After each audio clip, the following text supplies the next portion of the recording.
On a beautiful summer afternoon in southern Florida, 29-year-old Coe Paisley had a busy schedule.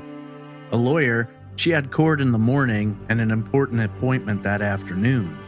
In between, she hoped to squeeze in some time at her new house, where construction work was finishing up and all she had left to do was some painting before she could move in. Tragically, Coe would never get that opportunity.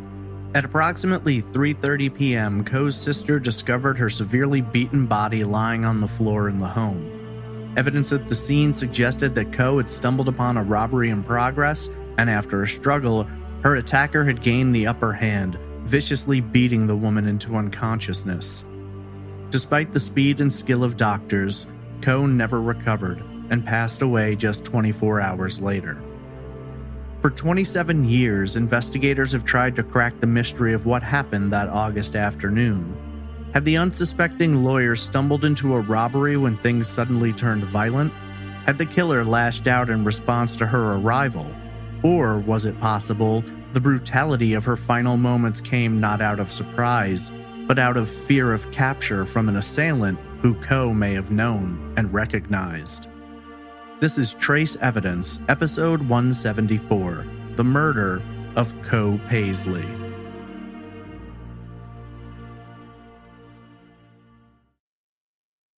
Welcome to Trace Evidence. I'm your host, Stephen Pacheco. Today we examine a truly brutal and vicious crime that has mystified investigators for nearly 3 decades. Before getting into the case, just a few notes about the show. Trace Evidence is a weekly true crime podcast focused on unsolved murders and disappearances. You can follow the show on social media on Twitter @TraceEvPod, Instagram @TraceEvidencePod, or by searching Facebook for Trace Evidence.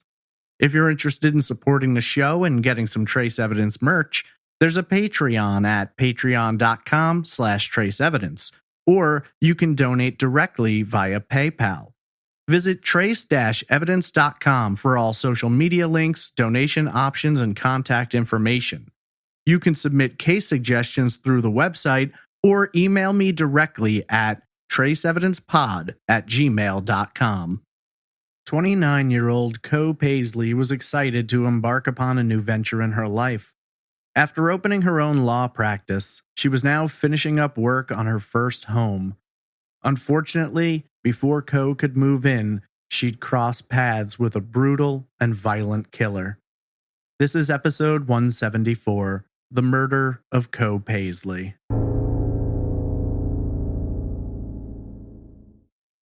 An intricate network of busy highways and quiet neighborhood streets tangled at the north end of Coral Gables, where the city met the edges of the Miami metropolis.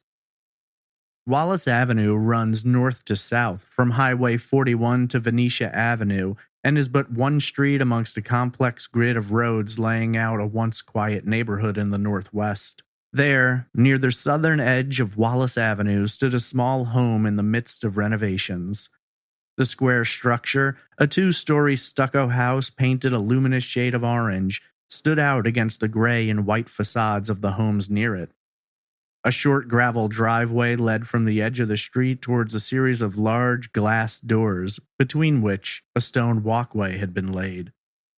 As Lynn Paisley pulled into the driveway, she came to a stop just before the rear bumper of a blue Volkswagen, an indication that her sister Coe was there. Coe had recently purchased the pumpkin-colored home and had been working to make it move-in ready. Stepping out from her vehicle, Lynn pulled a bag from the trunk, paintbrushes for her sister who had spent hours painting inside the night before. Approaching the door, Lynn called out to her sister, but received no response. Strangely, she didn't hear anything in the home. No footsteps, no radio. It was almost as if no one was there. But with Coe's car in the driveway, she couldn't be far away. Stepping inside, Lynn may not have noticed a fresh red stain against the orange stucco just outside the entryway. Her voice echoed down the halls and off the freshly painted walls, each growing heavier with concern as the smile she'd worn on the drive over had long since faded. Making her way towards the kitchen, Lynn stopped in her tracks. There, lying on the floor in a puddle of blood, was her younger sister. Screaming, Lynn ran towards her, finding her still breathing, but unresponsive. Grabbing for the phone, she quickly dialed 911 and called out for help.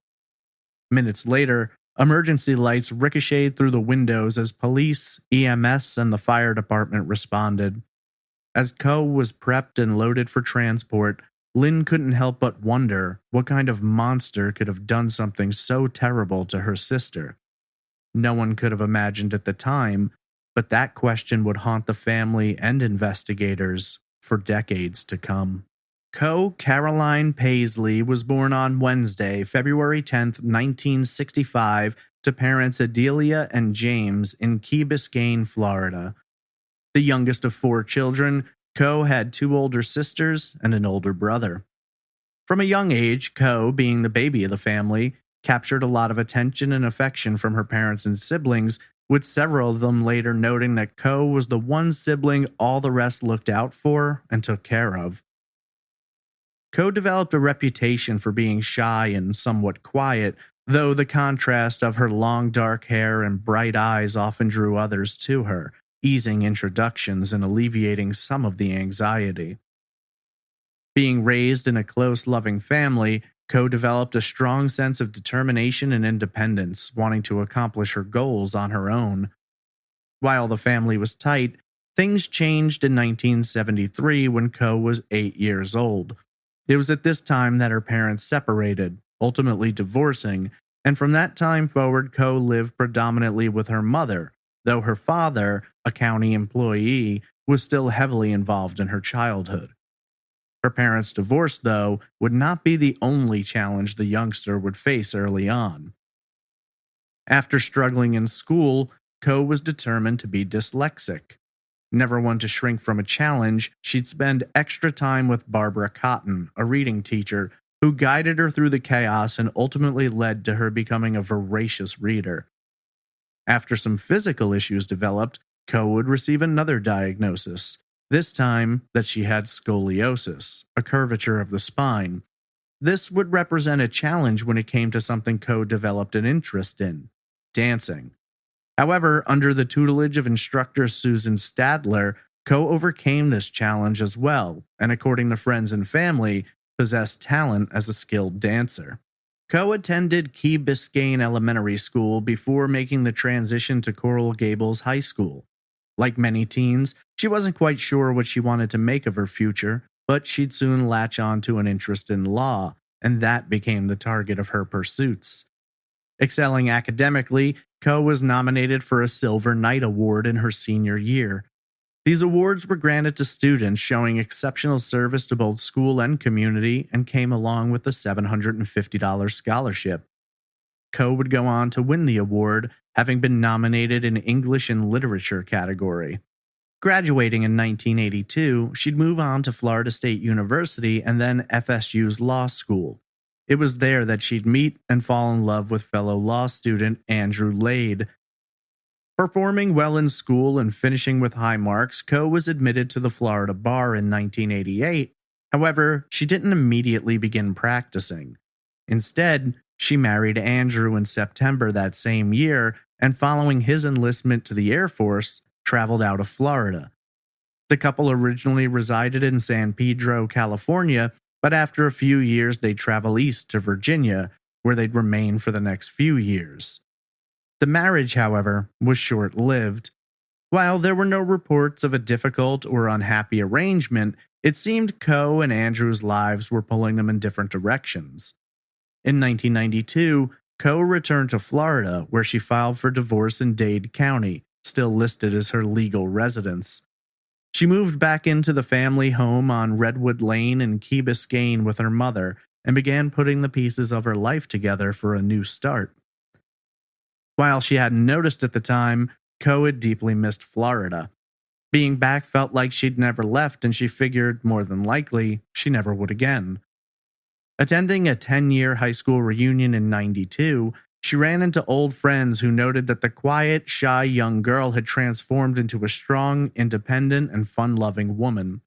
Oliver Ragg, a friend since grade school, reconnected with Coe at the reunion, and later described her to the Miami Herald, saying, quote, "The thing that struck me was how happy Coe was to be back in Miami. She seemed to have more fun at the reunion than just about anyone else. She was outgoing, friendly, talking to everybody, not the way I remember her growing up. She was very quiet and kind of shy then." End quote. Coe turned her focus back towards the law and picked up work as an associate in Miami for Elizabeth Reed. Over the course of the next year and a half, Coe learned as much as she could and sharpened her skills. Ultimately, her legal endeavors would find her focusing on Social Security appeals and juvenile custody and crime cases.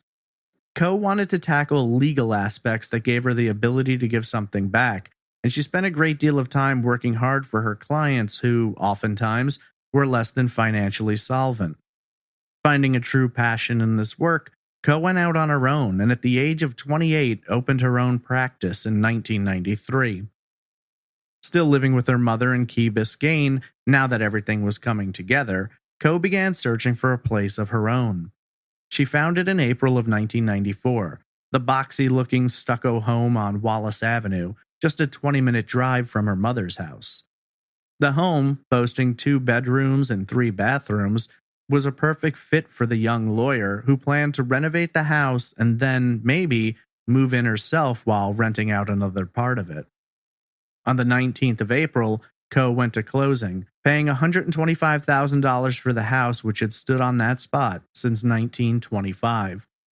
Almost immediately, she began interviewing a series of contractors, discussing what work she wanted done, and over the course of the next few months, renovations were underway. Towards the end of July, much of the heavy work had been completed, and Coe began fitting in time between court appointments and paperwork to visit the house and add her own personal touches.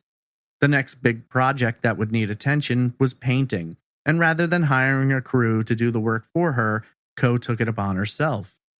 For several days, she'd arrive at the Wallace Avenue home with brushes, buckets, rolls of plastic, and gallons of paint. On Tuesday, August 2nd, Coe arrived at the house and spent several hours finishing up painting in one of the rooms. Everything was coming together. The house was almost finished, and Coe was eager to move in. That Tuesday, she painted until 10:30 at night before washing up, packing her car, and driving back to her mother's house. Coe had work the next day, but wanted to come back to the house and get the painting finished. Running low on supplies, her sister Lynn told her she'd swing by and drop off some extra paintbrushes and accessories. Neither of them could have ever imagined that Coe would never have the opportunity to finish painting, let alone moving into her new home, as she would be brutally attacked less than 24 hours after locking up on Tuesday night. According to the Miami Herald, the morning of Wednesday, August 3rd began as it normally did.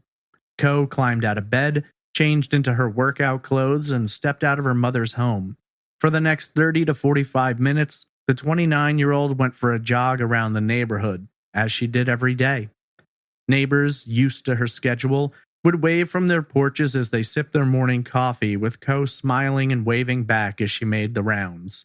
Returning home, Coe selected her clothes for the day, hopped in the shower, and a short time later she strode out of the house, slinging her burgundy purse over her shoulder and picking up her leather briefcase, which matched the purse. Coe said goodbye as she climbed into her blue 1988 Volkswagen Fox GT and proceeded on to work. She arrived for an 11 a.m. court appearance, and according to everything we know, the procedure went off without a hitch. Finishing up around 12 p.m., Coe's next appointment wasn't until 2:30, and having a couple of hours free, rather than heading back to Key Biscayne, she decided to drop by the house on Wallace. Though no one seems to know at exactly what time she arrived at the new house, police have stated their belief that she pulled into the driveway sometime between 1 and 2 p.m. The first indication that anything was wrong came at 2:30, when Coe missed her appointment without a call explaining why. However, at the time, no one thought much of it, and the day continued moving forward. Around 3:15 p.m., Lynn Paisley, who lived just a few blocks to the west, left her home and began the 10-minute drive over to Wallace Avenue. Coming through with her promise of dropping off painting supplies, Lynn pulled into the driveway behind her sister's blue Volkswagen at approximately 3:25. Perhaps surprised to see Coe was already there, Lynn approached the home and knocked softly on the glass before opening the door and calling out to her sister. When she received no answer, Lynn proceeded into the home looking around, and at first, nothing appeared to be out of place. However, as she rounded a corner, entering a short hallway that led towards the kitchen, she came upon a grisly and horrifying scene. Lying on the floor in a crumpled heap was Coe. It was clear, even from the end of the hall, that she had suffered brutal injuries, and there was a puddle of blood forming around her head. Dropping the bag of painting supplies, Lynn rushed towards her down the hall and found her breathing but unresponsive. Her body had clearly been battered, but the vast majority of the attacks seemed to focus in on her head, her dark hair matted with blood as she struggled to breathe.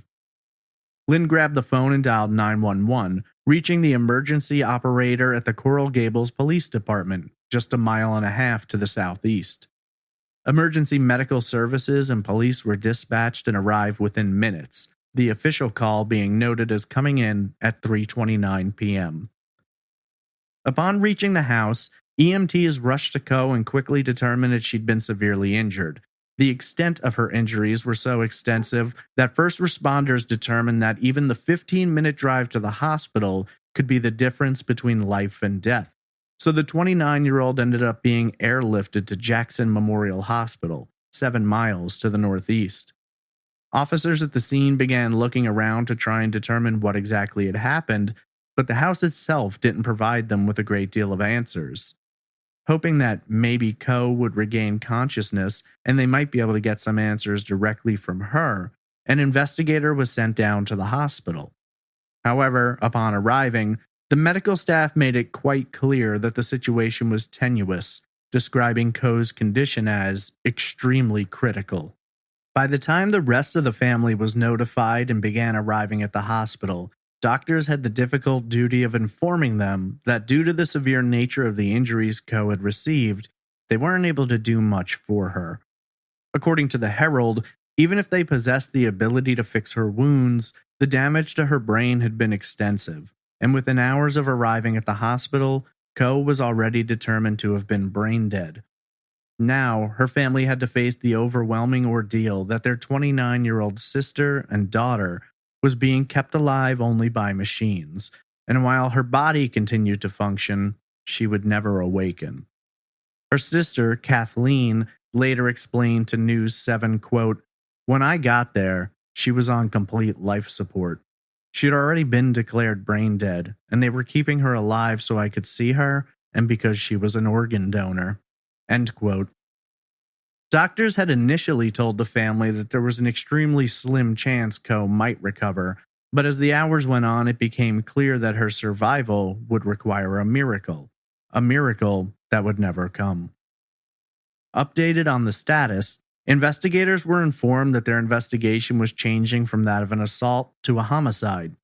At the time, the Coral Gables Police Department didn't have its own homicide unit, and so the investigation was handed over to the Metro-Dade Police. Detective Jim McColeman of the homicide unit was placed in charge, heading towards Wallace Avenue to begin his investigation. Arriving at the scene, Detective McColeman and investigators began going over every inch of the house inside and out.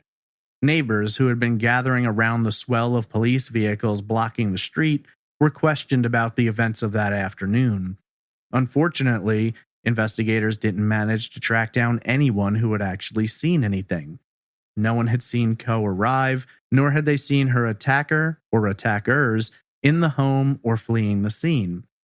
Despite extensive canvassing of the neighborhood over the course of the first several days, investigators never managed to find anyone who had seen or heard anything out of the ordinary that day. Outside of the home, crime scene technicians discovered several bloodstains near the main entryway. Knowing that Coe had been found inside the house, investigators began to wonder if she had walked into the home, at which time she was attacked, or if maybe the assault began outside, and the 29-year-old was forced inside either by the assailant or maybe in an attempt to evade the attack. Over the next few hours, police went through the home room by room trying to piece together what might have happened, while technicians swept for any evidence they could find, be they fingerprints, DNA, fibers, or anything that might help unlock not only the mystery of the assault, but also the identity of the perpetrator. Neighbors in the area were frightened by the brazen daylight attack, but they were far from surprised by it. Coe was the third woman in the area who had been the victim of an attack in the previous month and a half, though hers had by far been the most severe. Just 2 days earlier, on Monday, August 1st, an 80-year-old woman living a few blocks away had been the victim of a violent home invasion. Answering her door to a knock at approximately 3:30, a male intruder forced his way into the home, tied her up, and sexually assaulted her before rushing off into the street. Weeks earlier, on Saturday, June 25th, a 24-year-old woman jogging at the Granada Golf Course, half a mile south of the Wallace Avenue home, had been attacked by a male assailant. Luckily, before the attacker could do much, another jogger came along and scared him off. While these two assaults had frightened residents, they had come in the midst of a long string of robberies, petty thefts, and assaults. Locals had been begging the Coral Gables police to increase patrols in the area, but now a young woman was fighting for her life, and it was Coe's attack which proved to galvanize the residents into action. Sylvia Unzueta, who chairs the North Coral Gables Advisory Committee, told reporters that they'd been working for months to make the neighborhood safer, trying to get streetlights installed and different roads closed off. At the time, many of the neighborhood roads spilled out onto busy city areas of neighboring Miami, and outside of commuters frequently using the North Coral Gables area as a quick pass-through, criminals had begun coming into the area. Residents felt the easy access of the streets allowed the crime rate to rise as thieves and attackers could get into the neighborhood, commit their crime, and be back out into the busy streets of Miami within minutes. They were in the process of trying to convince the local municipality to close off some of the streets by adding permanent concrete barriers, separating the neighborhood from the city. Unzueta explained to the Herald, quote, "I see things getting progressively worse here. People come here because they have the perception we're wealthy, and we're getting clobbered." End quote. Asked about the crime rate, Coral Gables Police Chief Jim Harley explained that while, yes, there had been more crimes committed in the area, overall, there wasn't a dramatic rise, as he noted the statistics were consistent with previous years. Of course, residents argued statistics told a very different story. While Coral Gables as a whole wasn't experiencing a massive crime wave, the north area, where Coe's home was located, was getting an unequal distribution of incidents. According to the South Florida Sun-Sentinel, in the previous year of 1993, there were 442 assaults in Coral Gables, 216 of which occurred in the North End. Of 588 burglaries, 316 had targeted the North End, and of 268 robberies, 124 were also reported in the North End. Residents struggled to understand the inaction by both police and the town itself. Ultimately, they'd offer to pay for the construction work out of their own pockets, and finally, the town was willing to begin temporarily closing some streets to see what effect it had on crime. Wallace Avenue was slated to be closed on Monday, August 8th, 5 days after the attack on Coe. Coe Caroline Paisley passed away at 3:30 p.m. on Thursday, August 4th, exactly 24 hours after her sister had found her. Heartbroken and devastated by their loss, the Paisley family left the hospital later that evening, avoiding questions from the media and heading back towards the family home in Key Biscayne, where they could grieve together in private. That same night, a group of 150 residents attended a meeting in the basement of the Coral Gables Police Department. Demanding changes and increased protection, they sought for the department to add dozens of officers so there could be a more dedicated presence in and around all areas of the city. In addition to announcing that a special task force of 6 officers would be in the area for the next few months, Chief Butler also stated that they were planning to hire an additional 8 police officers, raising the department's total to 150. Investigators were tackling the case from two different directions, with some officers continuing to examine the house and any evidence discovered there, while others were working their way through the neighborhood seeking out any clues about the murder. In one of their first public statements about the investigation, detectives told the media that no weapon had been recovered from the scene and they were struggling to find any witnesses, as many in the area had either been at work when the crime was committed or they were on vacation and out of town. While they couldn't confirm it at this early point, detectives noted it was their belief that the motive of the attack had been robbery, and there was a high possibility that Coe had been attacked upon entering the home while the robber or robbers were inside. Sergeant Gary Smith called upon the public for assistance, telling the Herald, quote, "We still need people to call Crime Stoppers and tell us if they remember seeing or hearing anything in the neighborhood." End quote.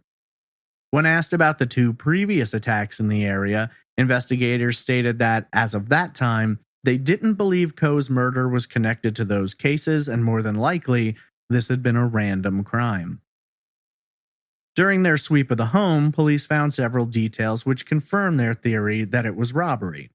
The home on Wallace Avenue had 3 built-in wall-mounted air conditioners, and following the murder, 2 of them were missing, and there was evidence that an attempt had been made to take the third, though it was ultimately left behind.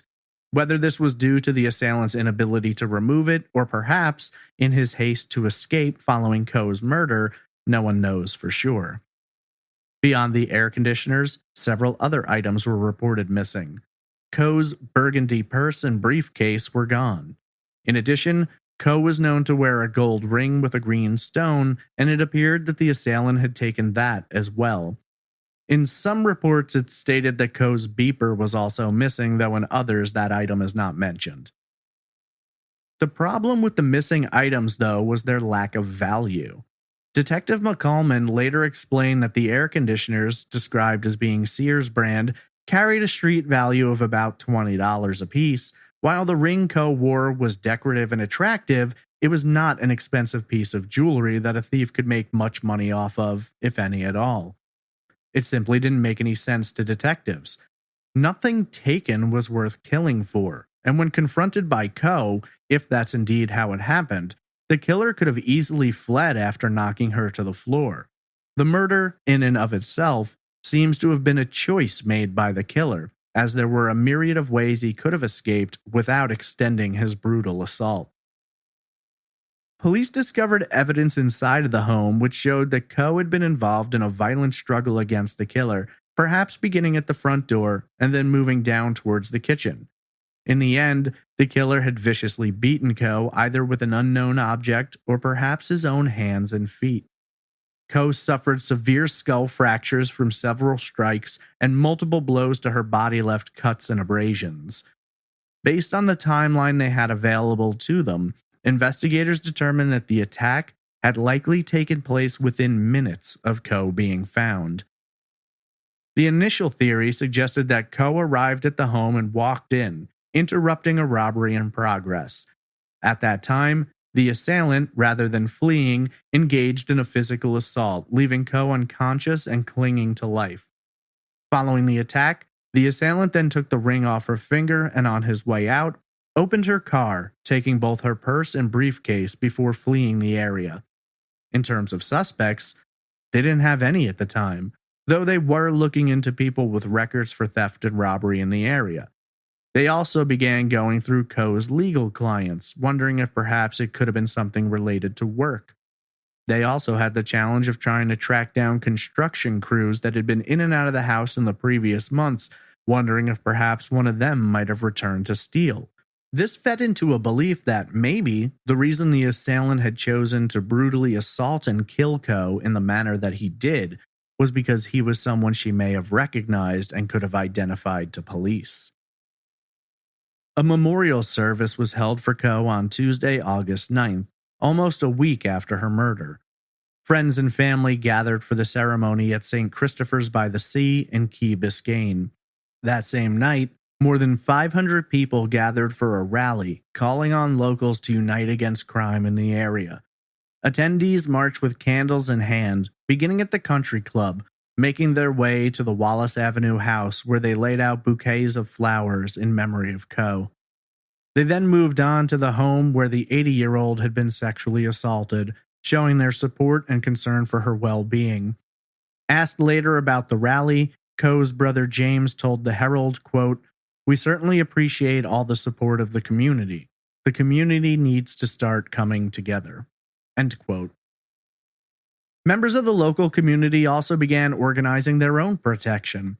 A group of 30 formed what they called a mobile patrol, in which they would ride around the city together reporting any suspicious acts or individuals they came across. Roxy Bolton, a local woman and an activist, told the Sentinel that living in Coral Gables as a woman was becoming hazardous to their health. Lorraine Trena, a neighbor, expressed her frustration that the area was no longer safe for her children to play outside. Trena told reporters that, in the previous years, she had been the victim of 2 car thefts and 1 burglary. Asked about safety in Coral Gables, Chief Butler told the Herald, quote, "Everybody that lives here has this perception that 1 murder is too many. They feel, hey, I pay a lot of tax money, I should be protected. And they're right. If I had it my way, I'd put a moat around Coral Gables filled with alligators and make it card access. But they won't let me." End quote. On Wednesday, August 10th, 7 days after Coe had been killed, and just the day after her memorial service, a letter was printed in the Miami Herald, penned by her father, James. The letter reads, quote, "My daughter, Coe Paisley, my baby, was fatally bludgeoned at her new home on Wallace Street in Coral Gables on August 3rd. A moral, of course. Barricade yourself in your homes. Do not stop at intersections. Beware of whoever may be coming around the next corner. Is there anything to be done to correct the path to poor Coe's date with disaster? This is for a civil society to answer." End quote. By the next week, 9 streets, including Wallace, were closed off with temporary barriers set to be converted into permanent concrete barriers. This, paid for by locals, would cost approximately $750 per household on each street, with the construction work averaging between $12,000 and $13,000. Unfortunately, while neighbors were responding, investigators had very little to work with and again made a plea to the public for any information they might have about this crime. On Tuesday, August 16th, Coral Gables police received a call from a group of public works employees conducting work in the city of Opelika, some 15 miles to the north. According to the Herald, the workers were draining a canal near the intersection of 131st Street Northwest and 27th Avenue when they found items they believe might be connected to the case. Upon arriving at the scene, Detective McColeman was given both Coe's missing purse as well as her briefcase. The exact spot in the canal where the items had been located was just over 10 miles northwest of Wallace Avenue. Unfortunately, having been in the water for nearly 2 weeks, it was considered unlikely that any forensic evidence of value could be collected. Strangely, it was also noted that while robbery appeared to have been the motive, both cash and credit cards were found in Coe's purse. By the 3rd week of the investigation, police were already hitting a dead end. They had no suspect, no identifying evidence, and what few calls they'd received hadn't led them any closer to finding an answer. In hopes of raising awareness of the case and drumming up publicity, on Tuesday, August 23rd, the Metro-Dade police conducted a reenactment of the crime. Aside from drawing attention, police hoped the reenactment might help them determine whether or not the killer was in the house prior to Coe's arrival or if he had entered after she'd shown up. Asked about potential suspects, Detective McColeman told the Herald that they didn't believe the crime was related to any of Coe's clients, nor did they believe it was perpetrated by someone close to her. All of the evidence seemed to suggest this had been a wrong place, wrong time situation, with Coe unknowingly walking into something from which she couldn't escape. One mystery of the case, outside of the assailant's identity, was the timeline. They knew Coe had a court appointment at 11 a.m. and another work appointment set for 2:30. However, between leaving court and being found at 3:30, They had no account for where Coe had been nor what she had been doing. She missed her 2:30 appointment and didn't call, which was highly unlike her, but it seemed unlikely Coe could have been attacked prior to 3 p.m. Had she maybe been held in the house by her assailant before being killed, or had she been knocked unconscious, only coming to later, at which time the killer lashed out and viciously beat her until she stopped moving? Unfortunately, by the end of the month, Coe's case began growing cold, and investigators were forced to confront the reality that, outside of knowing what had happened, they didn't have a single lead to help them in identifying the killer or where he might be. On Friday, December 16th, 4 long months after Coe's murder, the family held a press conference alongside law enforcement. A reward of $10,000 for information leading to an arrest and conviction was offered, made up predominantly of donations from friends and family. This was in addition to a $1,000 reward being offered by Crime Stoppers. Coe's mother, Adelia, spoke at the conference, explaining, quote, "What we feel is perhaps what you could call frustration, but we hope for Coe's sake that her killer will be found. Many people feel strongly about this, but someone still has to come forward and help. We know it will be difficult to solve this kind of case." End quote. Detective McColeman and his partner Pat Diaz also spoke at the conference discussing the state of the case. According to them, Coe died of blunt force trauma, and she had been struck by either fists, feet, or a heavy object, or some combination of all three. When examining the purse and briefcase, no additional evidence was found, and detectives noted that inside of the briefcase they located Coe's ID, but no valuables of any kind. Turning to the public for help, McColeman explained the bleak outlook of the case, saying, quote, "We have no leads. We don't even know what the murder weapon was. We're hoping someone may have seen the items thrown into the canal and can connect them with the crime. That could be the kind of thing that would help us." End quote. In addition to their announcement about the reward, the Paisley family also revealed their launch of the Coe Paisley Memorial Fund for the Prevention of Violent Crime. A grant of $1,000 would be awarded to the Right Track, an educational program in Miami Shores seeking to guide youngsters who were on the verge of getting into troublesome situations. Lynn Paisley, speaking to the Sentinel, explained, quote, "If there is any consolation, and there are precious few, in my sister's death, it's to support programs like this." End quote. Flyers with Coe's image, details of the crime, and numbers to call for tips were also handed out at the conference. Unfortunately, the reward offers didn't stir up as much response as they had hoped for. Sergeant John Roper, who works with Crime Stoppers, told the Miami Herald a month later, in January of 1995, that they had received only 3 calls, none of which provided any helpful information about the case. With little else they could do, the family put up flyers all around Coral Gables and in the area where the purse and briefcase had been found. Eventually, a billboard bearing Coe's image and the word "murdered" would be erected, but it seemed if anyone did have information about the crime, they weren't looking to cash in on it. Despite their hardest attempts to crack the case, investigators continued returning to square one, having no additional evidence or witnesses to help the case progress. By the 1-year mark, in August of 95, little had changed. Speaking to the Herald, Adelia explained that at this point, she speaks to investigators on a monthly basis, saying, quote, "There's not a whole lot of point in talking daily or weekly when there's nothing new on the case. The idea that we will never see her again is the thing that's so hard to come to terms with.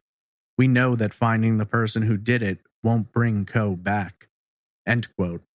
Unfortunately, Coe's assailant had managed to evade authorities and it seemed had either kept his mouth shut or had shared his crime with people who had elected not to bring it to the attention of police. Time continued moving forward and Coe's case grew colder.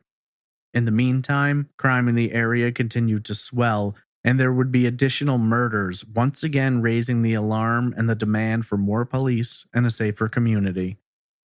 On Wednesday, April 24th, 1996, Clifton Pauley was shot and killed in his driveway.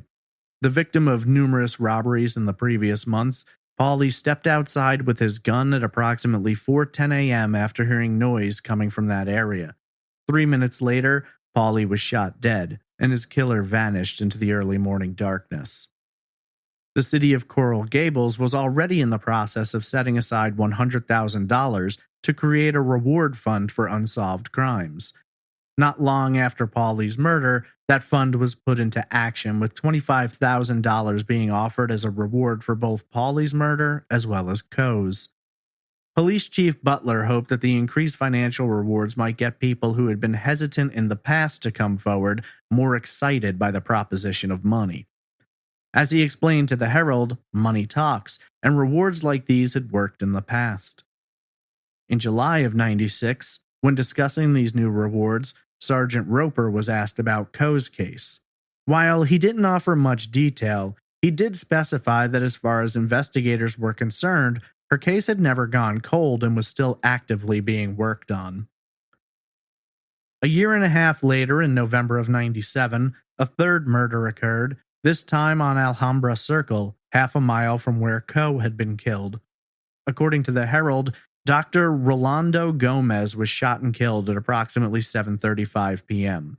As the doctor had pulled up to his gated driveway and punched in his passcode, an unknown assailant had attempted to rob him, seemingly targeting his Rolex. A struggle ensued and Gomez was shot and killed. His car rolled forward, colliding with the side of the garage as the killer fled, leaving the Rolex behind on the floorboard of the car. 3 unsolved homicides in 4 years had the residents of Coral Gables wondering why their department didn't have its own homicide unit. 1998 would come and go as the first year since 1968 that the city didn't have a single homicide, though violent crimes, burglaries, and robberies were escalating. Unfortunately, investigators didn't have a great track record as, between 1994 and 1999, a total of 5 homicides occurred and only 1 had been solved. In that case, it had been a shootout between rival gang members, and investigators had several witnesses and received tips which led them to the killer. Unfortunately, Coe's case continued to linger, unsolved and with very little evidence available. By the end of 2000, her name had fallen from media coverage, and interviews with investigators stopped. It was as if, for the time being, Coe's case had been locked away, and any hope of a resolution was fading quickly. 13 years later, on the 19th anniversary of Coe's murder, her sister Kathleen and former lead investigator McColeman, now retired, sat down for the last publicly available interview regarding the case.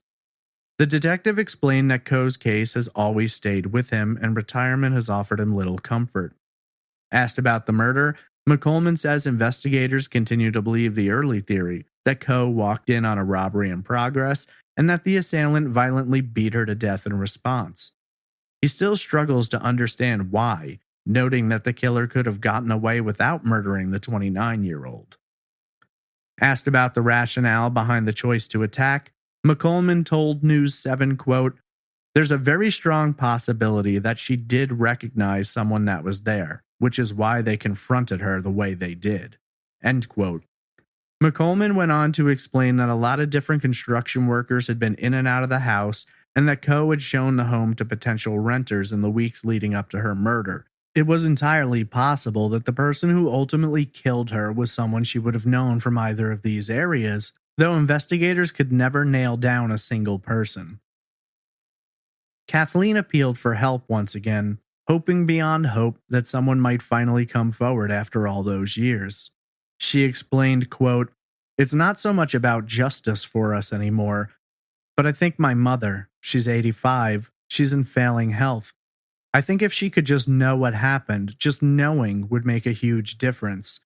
It would really be a gift to my mother and to us if we knew what happened. My belief is there is someone out there that knows exactly what happened." End quote. Unfortunately, neither of Coe's parents would live to see justice for their daughter. Her father, James, passed away on November 5, 2001 at the age of 77. Her mother, Adelia, passed away on January 10, 2015 at the age of 87. For years, she clung to the hope that one day she'd learn the truth of who killed her daughter and why. But the answer has remained evasive, and the killer is free to walk the streets, likely to have killed again.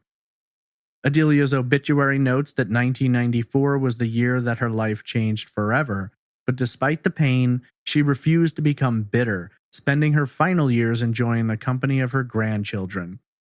Following a memorial service, Adelia was cremated, and her ashes were mixed with those of her beloved daughter, Coe. 27 years have passed since Coe Caroline Paisley walked into her recently purchased home and was brutally and savagely beaten by an unknown assailant. In the end, her life was taken for a group of items valued at less than $100. Somehow, in the nearly 3 decades that have passed, no one has ever come forward to provide investigators with the information necessary to finally make an arrest. Coe has been gone now for nearly as long as she was alive, though her family continues to remember her and hopes that someday, before they're all gone, the answers will be uncovered. They dare not wonder what Coe might have made of her life. The thought is almost too difficult to conceive of, but had she lived, she would be 56 years old today. A legal giant, a mother, a prominent figure in the community, or living a calm, quiet life away from the business of the city. There's no limit to what Coe could have accomplished and built for herself. Tragically, in a moment of brutal violence and incomprehensible madness, everything she had ever been was stolen away by a killer who, to this day, has never paid for his atrocious crime that robbed a family of a daughter and sister and a young woman of a life she'd only just begun.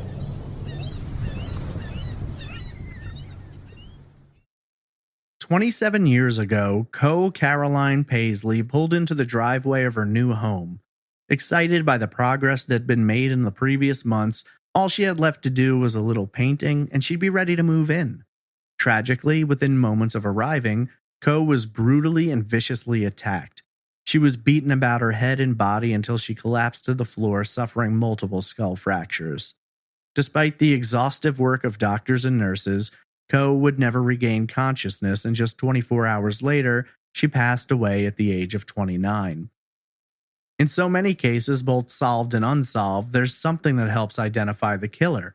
Whether it's a fingerprint, DNA, a hair, or fiber, there's some clue that might be able to unravel the mystery of who committed the crime and why. Unfortunately, in Coe's case, investigators never got that lucky break. There was no suspect, no witnesses, nothing for them to track down to develop. It seemed that perhaps the crime was committed at random, a violent reaction from a person or persons interrupted in the midst of a robbery. Any investigator will tell you it's the random crimes that are the hardest to solve. There's no established pattern, no grievance or issue between the victimizer and the victim. There's no history to explore, no solid links to investigate. In a situation like that, every piece of evidence becomes exceedingly vital, and unfortunately, police never had the vital pieces necessary to unravel the murder of Coe Paisley. We all spend so much time worried about the monsters beyond our doorsteps, terrifying killers in the vein of Bundy, Ramirez, and Dahmer. It's not so much the names we worry about, but the horrors they were capable of. While there are surely serial killers out there today searching for victims, there is another kind of devil we don't often think about. The one that comes out of nowhere, attacking without reason or purpose, before vanishing back into obscurity.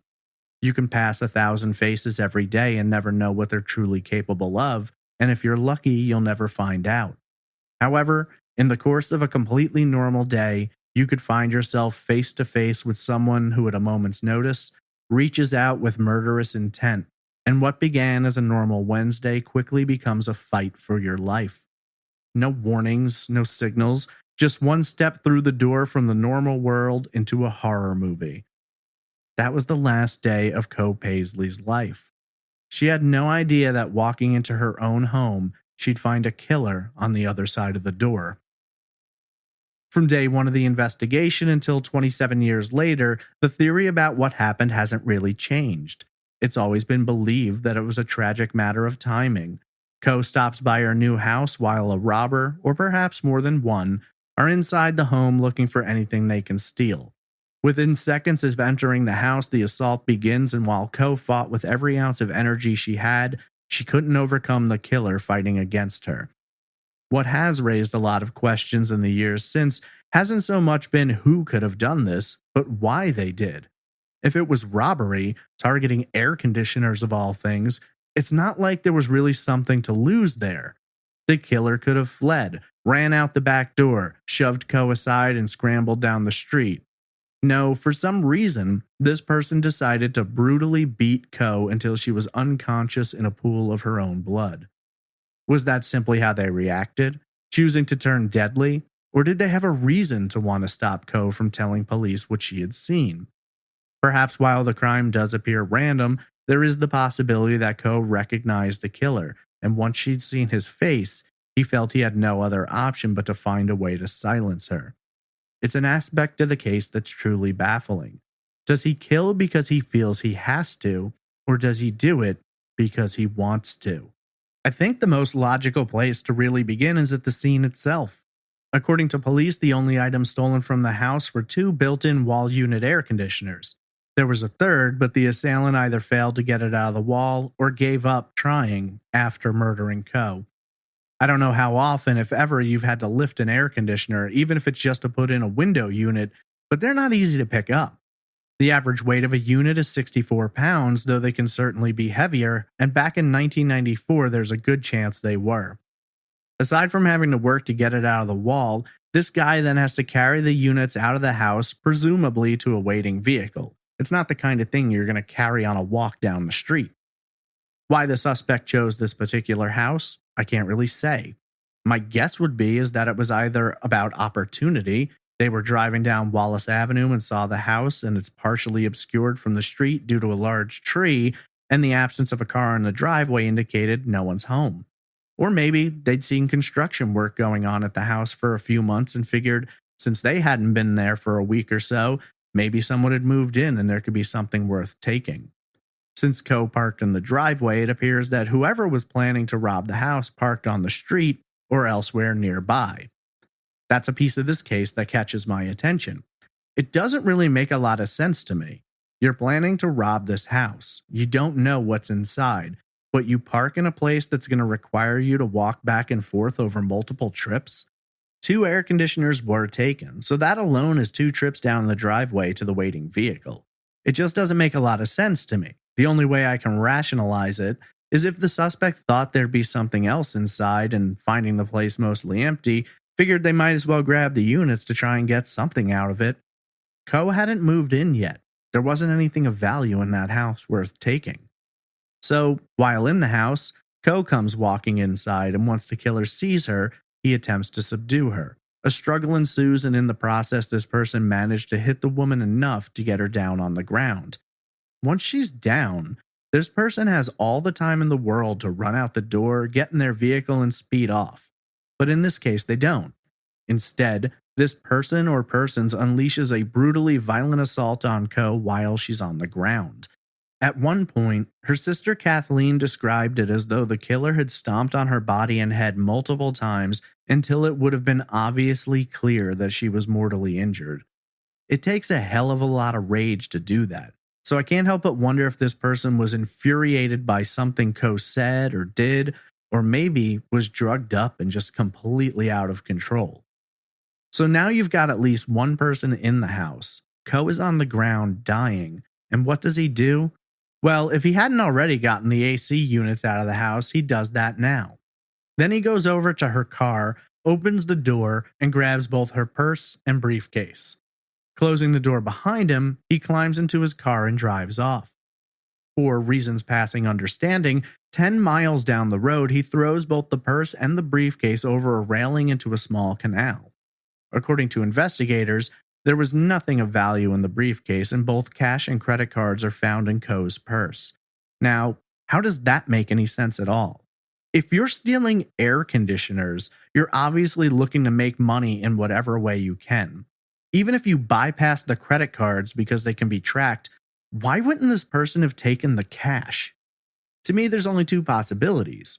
Maybe the adrenaline begins wearing off and panic kicks in, and he just wants to get rid of anything connecting him to the crime, or maybe it was never really about robbery at all.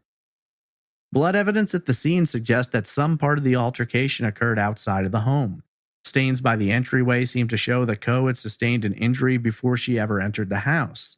This raises the possibility that the killer might have been on the property, either preparing to enter the home when Coe arrived, or maybe waiting for her to arrive. Investigators have never mentioned any connection between the murder and anyone else in Coe's life, but whether or not that's due to a lack of evidence or a lack of belief is unknown. It's entirely possible that Coe herself was the target, and any items taken in the aftermath were either done impulsively or in a concentrated effort to make it look like something other than a murder. I find it really difficult to believe that the killer didn't know what he was doing when he's violently assaulting Coe. We know that she lost consciousness at some point, which means she stopped making noise, stopped moving, stopped resisting. Yet the suspect continued on with the assault, not stopping until he either felt he'd done enough or he believed she was dead.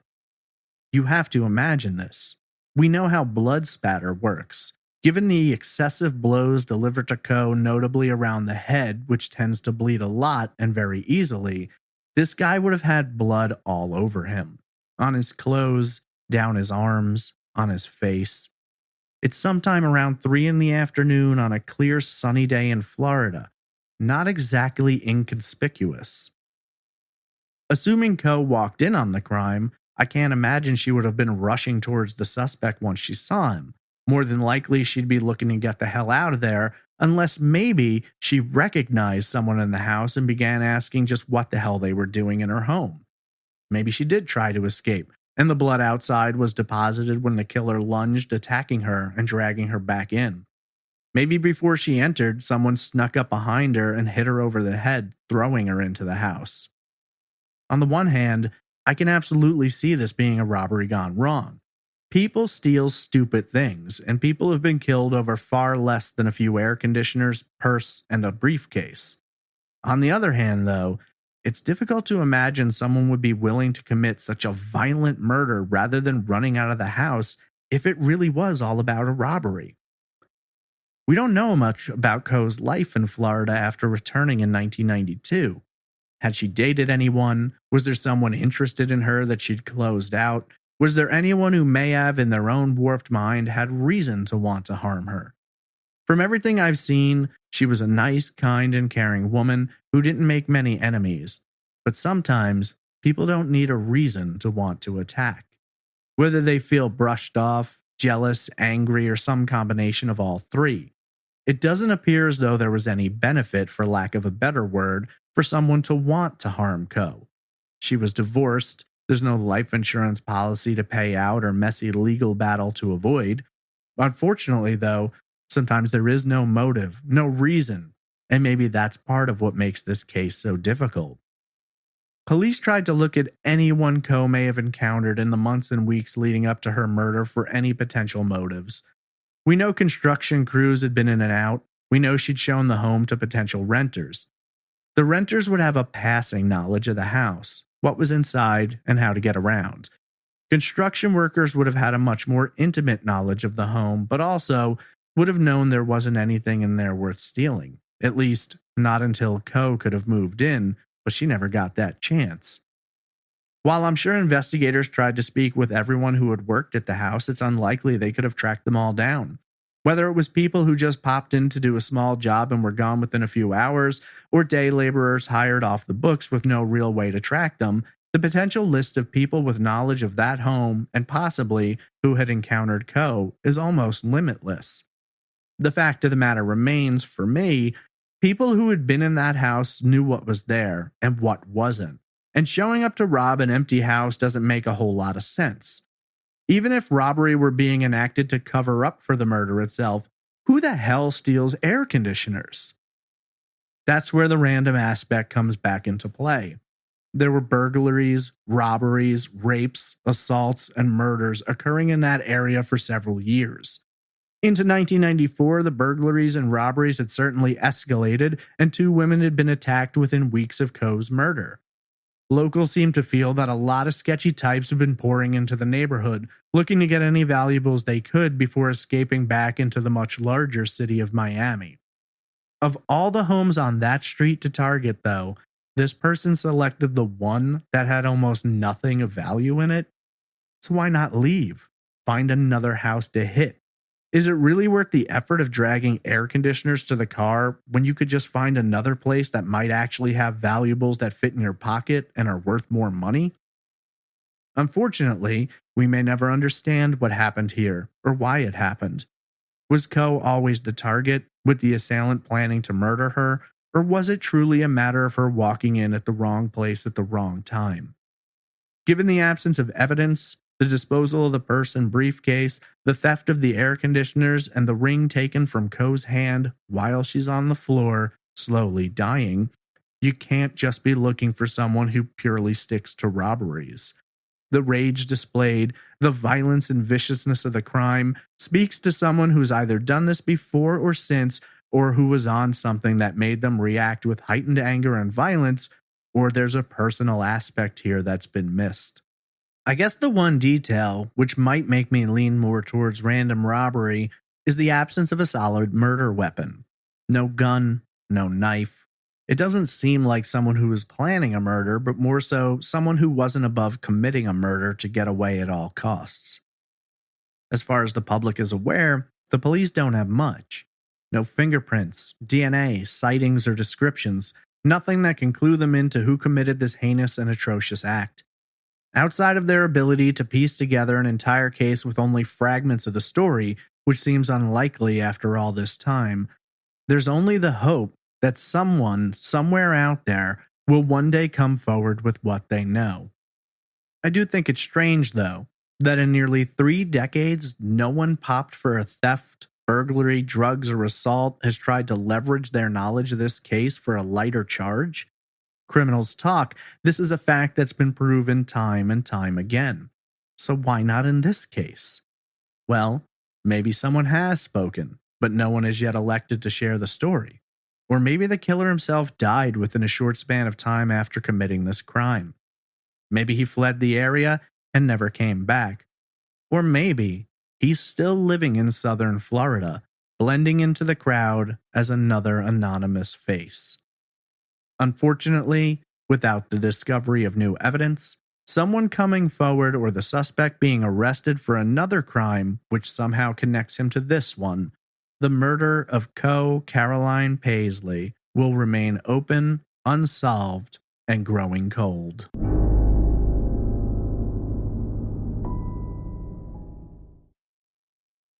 If you're looking for more information about the murder of Coe Paisley, there isn't a lot to find.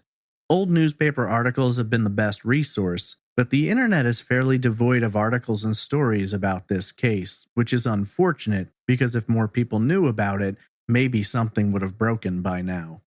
If you have any information about the murder of Coe Paisley, please contact Crime Stoppers at 305-471-8477. You can also email Metro Dade investigators at hominfo@mcpd.com. What do you believe happened? Tweet me at TraceEvPod, message me on Instagram at TraceEvidencePod, email me at traceevidencepod@gmail.com, or comment in the Facebook group.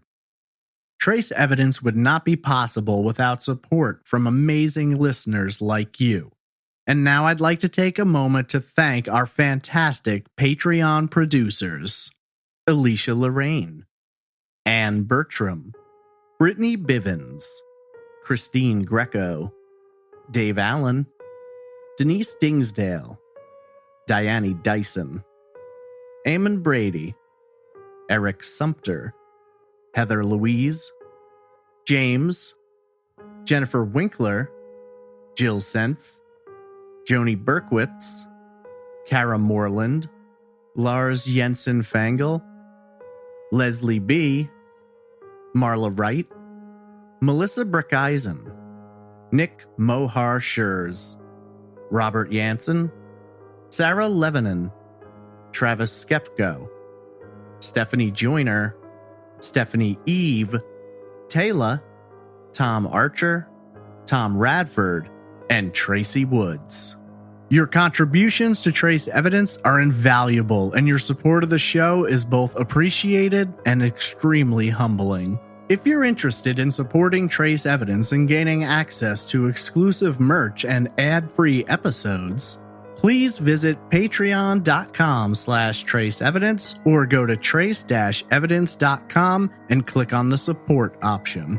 That's going to conclude this week's episode. If you haven't already, please consider rating the show on Apple Podcasts or wherever you listen. 5 stars would be greatly appreciated, but it's up to you. Share these episodes, spread the word, and maybe together we can help bring justice to those who have been deprived of it. That will conclude this week's episode, and I truly appreciate you listening and sharing the episode and spreading awareness about all these cases. I hope you'll join me next week for another unsolved case on the next episode of Trace Evidence.